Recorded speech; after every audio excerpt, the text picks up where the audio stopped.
Mega love shoutout! Welcome back to my YouTube channel and welcome back to my kitchen. Ayan, today mga kaasam, gusto kong i-share sa inyo ang lutong Bisaya, ang tinatawag na adobo sa asin. Narinig nyo na ba yun? Parang ano lang yata, simpleng pagkaluto lang. Kaya titignan natin mga kaasam at isi-share ko sa inyo kung paano ko niluluto ang aking adobo asin. Adobo sa asin. Okay mga kaasam, let's go and we'll see our ingredients. Let's go. Pork belly natin mga kaasam. Iba na yung pork belly dito. Oh. Sa Costco ko kasi ito nabili. Wala na siyang balat. Mas masarap siguro pag may balat. Ayan, hihiwain natin siya ng maliliit. Ayan.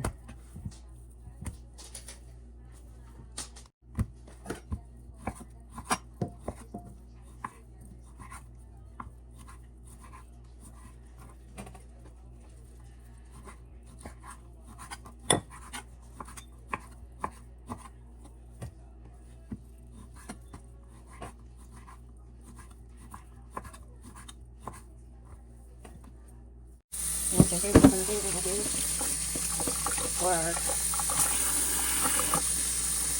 Ito po ang ating ingredients, ang ating meat na pork belly. Masarap pag mayroong taba-tabaan, also the skin, but walang skin yan. At ang ating magic syrup, ang ating black pepper, belly leaves, and garlic. Yan lang po ang ating ingredients. And of course, ang ating oil, suka, konting suka, and asin. Kaya tinatawag siya na asin, adobo sa asin pala. Ayan, yan po ang ating ingredients mga kaasam. And now, we will start the cooking. Let's go. Ayan, mga kaasam, ito ang ating meat. Ilalagay na natin, ibudbud na natin itong ating magic sarap sa ating baboy para mag-absorb ang lasa ng magic sarap. 1 kilo daw ng baboy, isang ganito. 1 kilo yata yun. Kaya ayan, imimix na natin yan mga kaasam para masarap i-tunaw-tunaw dyan.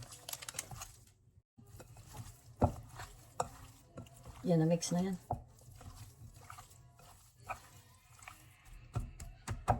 Dampi-dampi.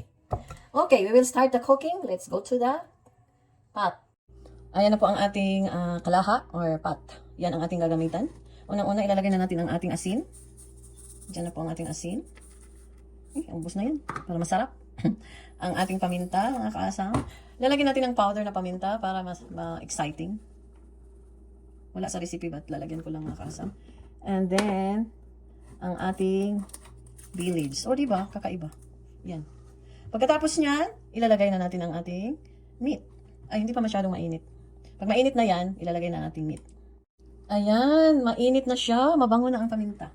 Kaya ilalagay na natin ang ating meat. Ayan.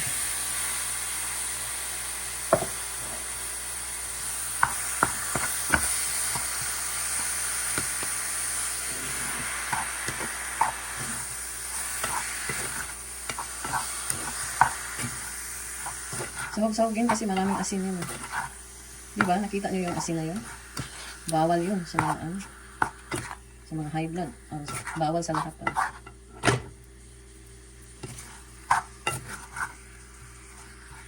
Ayan, pag ma-brown na yan mga kaasam, kunting brown, isusunod na natin yung hulaan yun. Ano kayang isusunod ko? Ayan. Isusunod ko ang suka. Kaya dyan lang kayo. Pa-brownie natin yan. Magbabalik ako. Ayan. Kumukulo na mga kaasam. Hintayin natin siyang mag-brown bago isunod ang ibang kados. Habang maghihintay tayo dyan na mag-brown mga kaasam, gagawa tayo na sausawan. Sariling sausawan. Okay, let's go and make a sausawan. Ito yung gagawin ko sausawan mga kaasam. Sibuyas. Lagyan ko ng luya. Ito yung luya mga kaasam. At saka, wala, since wala akong kamatis, ito po ang ilalagay ko. Ano yan? Diba? Masarap. Relish yan mga kaasam. Yan. Ano yun natin ito na pinong-pino. Habang naghihintay sa ating deli na magba-brown, gagawa tayo ng masarap na sariling sausawan mga kaasam.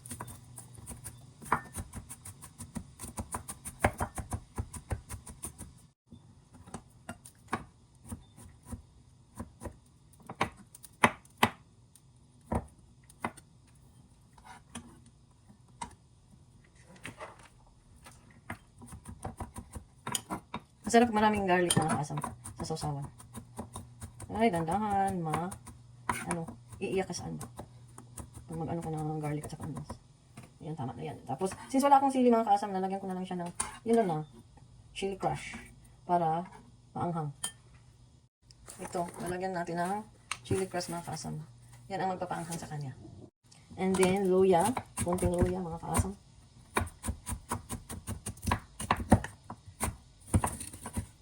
Tigas ah.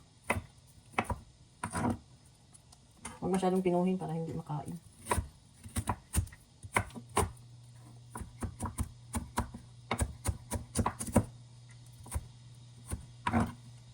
Lalagyan natin ng suka at saka soy sauce. Patis kasi yan sa Bisaya eh. Yan ang suka mga kaasam. Sarap yan kainin tapos sabay may taba. Ay, sabay ang taba. Ito na ang toyo or patis or soy sauce. Yan na po, gawa na ang ating masarap na sausawan. Para matamis-tamis, lalagyan ko ng asukal. Ayan, asukal ng konti mga kaasam. Ayan, ready to sausaw. Hindi pa luto ang baboy. Okay, tignan nga natin. Sarap. So, i-reserve ko yan. Lagay ko sa fridge para malamig. Okay mga kasama, yan na ang ating sariling sausawan. We'll wait for the adobo in asin. Yan, hindi pa siya brown mga kasama. Lumabas na ang kanyang mantika. Dami kasing tabak. Yan. Pagka-brown yung mga kasama, ilagay natin ang suka at saka plus the oil. Mas masarap pag galing talaga sa mantika ng baboy ang isasama dyan. Hintay-hintay pa tayo mga kaasam na mag-brown siya. O diba, nagkupos siya, nag-shrink dahil ang taba. Kaya tinatawag ito minsan ng pinakupusan na baboy. Pero ang recipe po ay isang adobo sa asin. Ayan, ang bango ng paminta. Diba? Kunting tiis na lang. Kunting tiis na lang. Ako'y babalik na. Oo, aking mahal. Ganon. Sorry. Kunting tiis na lang. Nag-brown na yan. At luto na. Ganon lang ang lutong Bisaya na adobo sa asin. Mahulog pa eh. Oh my God. Sorry. Ayan, nag-brown na mga kaasam. Ilagay na natin ang ating suka.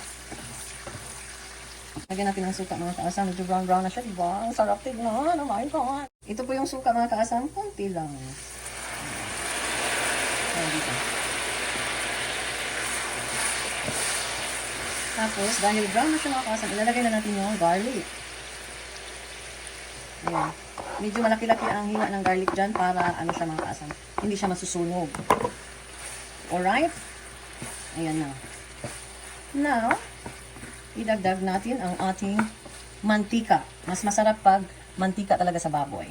Okay? But since wala akong mantika sa baboy, edible oil. Ayan. Para mag-crispy pa siya more. Okay! Now, we're gonna wait until it's really, really brown. Ang bango ng garlic mga kaasam. Masarap din yung kainin yung garlic para sa high blood tension. Hypertension po. Ang bulol ako. Yan, kailangan sahog-sahog para hindi masusunod.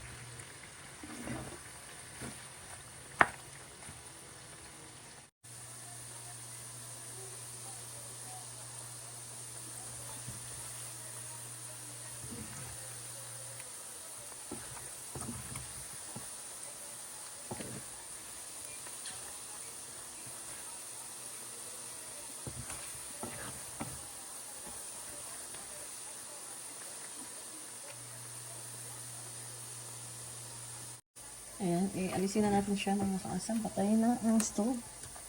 At ganito lang yan mga kaasam.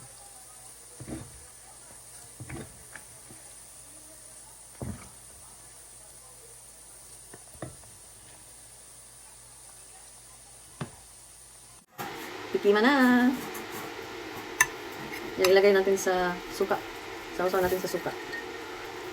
Dapat magkamay para masarap at ma-enjoy ang pagkain.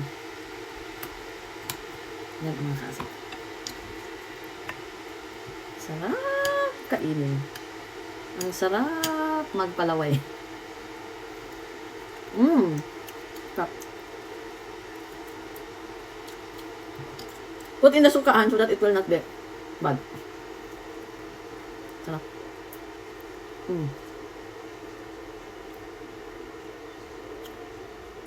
Matikman mo talaga ang garlic eh. Mabango. Naghanap ako ng garlic. Hop.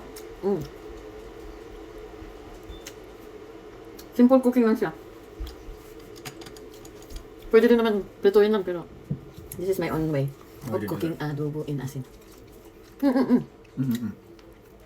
Okay, that Good. That's my salt.